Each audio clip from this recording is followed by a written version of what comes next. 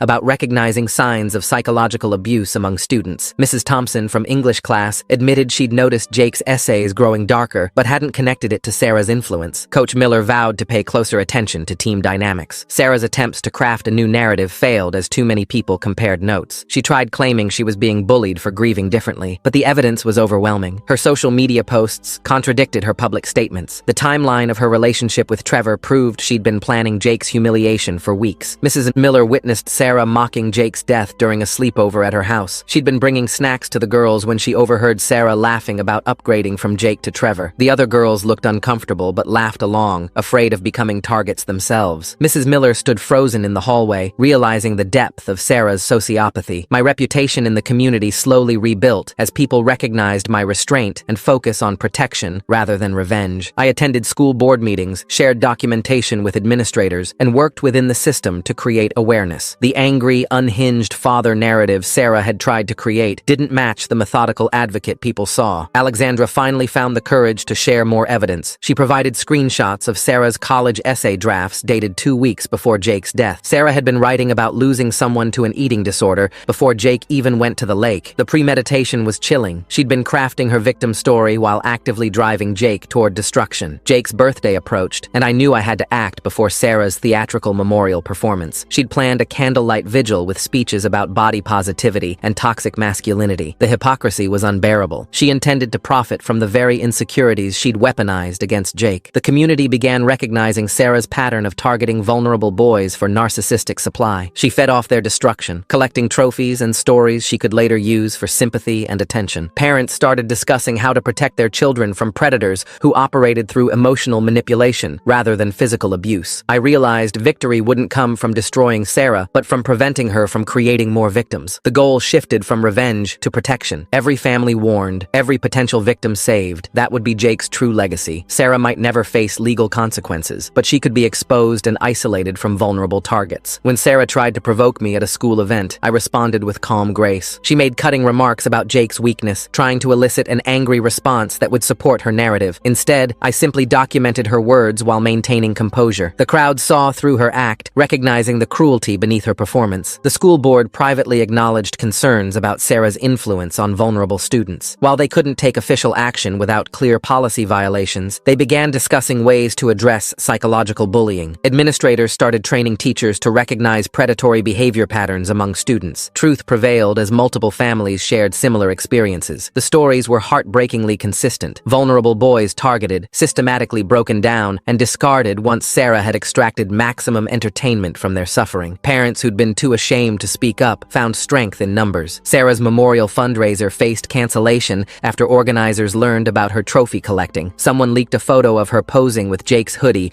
and other items taken from victims. The image spread through social media, showing Sarah surrounded by her conquest's belongings like a hunter displaying pelts. The fundraiser venue withdrew their support. In desperation, Sarah approached me with an offer. She would return Jake's hoodie if I stopped exposing her behavior. She tried to appear remorseful, but her eyes remained cold and calculating. I recorded the entire conversation, capturing her admission that she'd never felt bad about Jake's death, only annoyed by the inconvenience of maintaining her grief act. The evidence against Sarah mounted daily. Former victims found courage to speak up. Parents shared stories they'd kept hidden out of shame. Teachers connected incidents they'd dismissed as isolated events. The full scope of Sarah's predatory behavior emerged. Years of targeting vulnerable boys, extracting their trust, then psychologically destroying them for entertainment. Each revelation strengthened the community's resolve to protect future victims. Sarah's power had always come from operating in shadows, from people's reluctance to believe a teenage girl could be so calculatingly cruel. Once exposed to light, her influence withered. She could no longer hunt freely in a community that knew her true nature. The evidence compilation took on new urgency when Sarah's college scholarship deadline approached. She'd positioned herself perfectly, the grieving girlfriend who'd lost her first love to toxic masculinity and diet culture. Her essay about Jake's death had already won regional competitions. I knew the memorial event would be her final performance piece, cementing her victim narrative for admissions committees. That Thursday morning, I received an unexpected call from the school administration. They wanted to meet about the memorial fundraiser. In the conference room sat Principal Henderson, 2 school board members, and the district's legal counsel. They'd received received multiple complaints about Sarah's fundraising activities. Parents had questioned where the money was going. The administration couldn't cancel the event without evidence of wrongdoing, but they were watching closely. Sarah's preparations for Jake's birthday memorial intensified. She recruited the drama club to help with staging, convinced the choir to perform, and even arranged for local news coverage. Her social media posts ramped up, each one carefully crafted to maximize sympathy. She posted old photos of her and Jake, conveniently cropping out the moments where her body language showed obvious disgust. David Chen's condition deteriorated rapidly. His sister sent me photos of him at 3 a.m., running stairs at the school stadium. He'd lost 45 pounds in 6 weeks. When his parents finally confronted Sarah, she played the supportive girlfriend perfectly, expressing concern while subtly suggesting David just needed more willpower. I watched from my car as she hugged David's mother, then immediately texted David about his lack of commitment. The breakthrough came from an unexpected source. Trevor's younger brother had been recording basketball practices for highlight reels. While reviewing old footage, he found something he'd missed: clear audio of Sarah instructing Trevor on exactly how to humiliate Jake. She'd scripted specific phrases, planned the timing, even suggested having someone record it for social media. The boy brought the footage to his parents, terrified of what his brother had become. Mrs. Miller called me immediately. She'd confronted Trevor about the recording, and he'd broken down completely. He admitted Sarah had been threatening to destroy his reputation if he didn't comply. She had screenshots of messages where he'd admitted to cheating on tests, photos from parties where he'd been drinking. The same pattern: gain trust, gather ammunition, deploy when useful. I met with the other families in our informal network. We had testimonies from 7 different boys Sarah had targeted over 3 years. Each story followed the same progression. She'd identify insecure boys, usually overweight or socially awkward. She'd build them up initially, making them feel special. Then came the systematic destruction, always culminating in a public humiliation and a kept trophy. The memorial event was 2 days away when Alexandra made her decision. She couldn't stand watching Sarah prepare another performance. She forwarded me everything: years of messages where Sarah had bragged about her conquests, detailed plans for psychological manipulation, even a ranking system for her victims. Jake had been her masterpiece, she'd written, the one she'd broken most completely. Sarah must have sensed the walls closing in. She showed up at my house unannounced, David Chen waiting in her car. She wanted to make a deal. She'd return Jake's hoodie and cancel the memorial if I stopped spreading lies about her. When I refused, her mask finally dropped completely. She laughed about how easy Jake had been to break, how pathetic he'd looked begging for validation. I recorded every word. The next morning, David Chen collapsed during his pre-dawn run. His heart rate wouldn't stabilize, and doctors found he'd been taking dangerous combinations of diet pills and pre-workout supplements. From his hospital bed, he finally told his parents everything. Sarah had been texting him constantly, sending photos of male fitness models, asking why he couldn't look like that yet. The messages were relentless, calculated to destroy any progress he felt he'd made. Trevor couldn't take the guilt anymore. He went to his parents with everything: Sarah's threats, her manipulation tactics, the other boys she'd targeted. He played them recordings he'd secretly made of Sarah describing her collection of trophies from each victim. She kept them in a storage box under her bed, she'd said, labeled with dates and names like a serial killer's souvenirs. The Millers and I decided to approach the school administration together. We presented our evidence methodically: recordings, screenshots, witness testimonies. The principal's face grew paler with each revelation. The pattern was undeniable, the premeditation clear. They couldn't ignore this anymore, not with David Chen in the hospital and Jake in the ground. Sarah's parents arrived at school within an hour of being called. I watched through the office window as they reviewed the evidence. Mrs. Thompson's composed facade crumbled as she read Sarah's messages about Jake. Mr. Thompson had to leave the room when they played the recording of Sarah laughing about Jake's death. They'd enabled a monster without realizing it. The memorial fundraiser was canceled that afternoon. The school cited logistical concerns, but word spread quickly through the parent network. Sarah tried to salvage her narrative on social media, claiming she was being persecuted for grieving differently. But Alexandra had already started sharing screenshots. Other victims came forward. The truth spread faster than Sarah could spin it. Sarah made one last desperate play. She posted a video claiming she was being bullied to the point of considering self-harm, but she'd miscalculated. The community had seen too much. Parents who'd lost sons to her cruelty weren't swayed by manipulation tactics. Mental health professionals were alerted to ensure Sarah got help, but her victim card had finally expired. The school board called an emergency meeting. They implemented new policies about psychological bullying, mandatory reporting for teachers who witnessed emotional abuse, and support systems for vulnerable students. It wasn't called Jake's Law, but everyone knew why these changes were happening. Real change, not the performative advocacy Sarah had planned. College admissions season arrived, and Sarah's carefully crafted applications fell apart. Schools that had been interested started asking questions about the memorial fund, the canceled fundraiser, the inconsistencies in her story. Her scholarship opportunities evaporated. The future she'd built on Jake's destruction crumbled. Trevor Trevor testified to the school board about Sarah's methods. He detailed how she'd identified vulnerable targets, isolated them from support systems, and systematically destroyed their self-worth. He admitted his own complicity, but also revealed the threats she'd used to control him. His testimony helped other victims understand they weren't alone, weren't crazy, weren't weak. Sarah's trophy collection was discovered when her parents searched her room. Dozens of items taken from boys she'd targeted: hoodies, watches, team jerseys, class rings, each one labeled with a date and a cruel nickname. Jake's hoodie was at the top, marked "Practice Boy, Best One Yet." Her parents turned everything over to the families, their shame evident in every interaction. The community response was measured but firm. Sarah found herself excluded from school events, social gatherings, and activities, not through any organized campaign, but through the natural consequence of people knowing who she really was. Her power had always come from operating in shadows. In the light, she was just a cruel teenager who'd run out of victims. David Chen slowly recovered. His parents got him proper therapy, not the performance art Sarah had been conducting. He testified at a school board meeting about the manipulation tactics, the constant messages, the way Sarah had made him feel like dying was better than disappointing her. His courage inspired other victims to speak up. I returned to work gradually, my focus shifting from revenge to prevention. The parent network we'd formed became a model for other schools. We created resources for identifying predatory behavior, supporting victims, and preventing future tragedies. It wasn't the legacy I'd wanted for Jake, but it was the one that might save other boys. Sarah's attempts to attend community college failed when her reputation preceded her. Word spread through social networks. Warning posts appeared on college forums. She couldn't escape what she'd done. Her parents eventually moved her to a residential therapy program in another state, finally acknowledging the depth of their daughter's issues. The hoodie came back to me through the Thompsons. They'd cleaned it, folded it carefully, and delivered it with a letter of apology. I held it for a long time, remembering Jake's smile when he'd first bought it, before Sarah had turned it into a symbol of his worthlessness. The ketchup stain was gone, but the memories remained. On what would have been Jake's 18th birthday, we held a different kind of memorial. Former victims of Sarah's cruelty gathered to share their stories and support each other. David Chen spoke about recovery. Trevor apologized for his role. Other boys found courage to name their experiences. It wasn't the theatrical performance Sarah had planned, but it was real. The scholarship fund I established in Jake's name focused on supporting students who'd experienced psychological bullying. The first recipient was a boy from a neighboring school who'd attempted sewer slide after similar torment. He'd survived, unlike Jake, but carried the same scars. The fund would help him get therapy, support, and a chance at healing. Sarah's final message to me came through her therapy program, a carefully worded apology, clearly coached by professionals. She claimed to understand the pain she'd caused, to feel remorse for her actions, but even in her apology, she couldn't resist mentioning how Jake's death had affected her college prospects. Some people never really change. The other families in our network continued meeting monthly. We monitored for new predators, supported struggling students, and shared resources. What started as my desperate search for justice became a community committed to protection. Jake's death had exposed a predator, but more importantly, it had created a shield for future victims. Standing at Jake's grave with his returned hoodie, I finally let myself grieve properly, not just for my son, but for all the boys Sarah had broken, for the innocence she'd stolen, for the trust she'd weaponized. The hoodie would be buried with Jake, not as a trophy of her cruelty, but as a symbol of his true worth, finally recognized and honored. The ripple effects continued for months. Teachers became more vigilant. Parents paid closer attention. Students learned to recognize manipulation tactics. The community had learned a terrible lesson through Jake's death, but they'd learned it well. No other child would suffer what Jake had suffered, not if we could prevent it. Sarah's institutionalization brought no satisfaction, only relief. She was getting help, whether she wanted it or not. Her collection of trophies had been returned to victims' families. Her carefully crafted image had shattered. She was no longer a threat to vulnerable boys seeking validation. That was all that mattered now. I kept Jake's journal and the evidence we'd gathered, not out of bitterness, but as a reminder that predators don't always look like monsters. Sometimes they're pretty teenage girls who know exactly how to identify and exploit vulnerability. Sometimes the most dangerous bullies